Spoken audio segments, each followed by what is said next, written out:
Последен ден од вториот рок за пријавување за упис во прва година на додипломски студии за академската 2016-2017 година на Битолскиот универзитет Свети Климент Охридски, каде за оваа година беше предвиден упис на 3543 нови студенти. Најбарани меѓу нивните студенти се техничките струки, правните и економските науки. Исто така и годинава има голем интерес за студентската програма наставник за оделенска настава, како и за новата студиска програма на Педагошкиот факултет во Битола за социјална и рехабилитацијска педагогија, каде целосно се пополнети предвидените слободни места.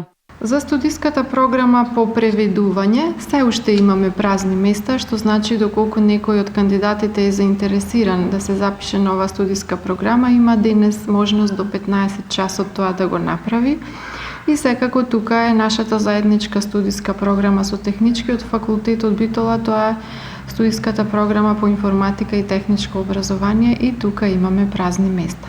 Генерално задоволни сме од уписите оваа година. Сите оние кои од определени причини го пропуштија првиот или вториот уписен рок на Битолскиот универзитет. На факултетите каде што има слободни места, ќе има и трет уписен рок кој ќе се спроведе на 14 септември. Од денеска исто така на сите факултети во склоп на Универзитетот Свети Климент Охридски започна и пријавувањето за втор циклус на студии кој ќе трае до 14 септември. Сите оние кои ќе го пропуштат овој рок ќе имаат уште две можности за пријавување, и тоа од 26 септември до 5 октомври и од 25 до 30 октомври.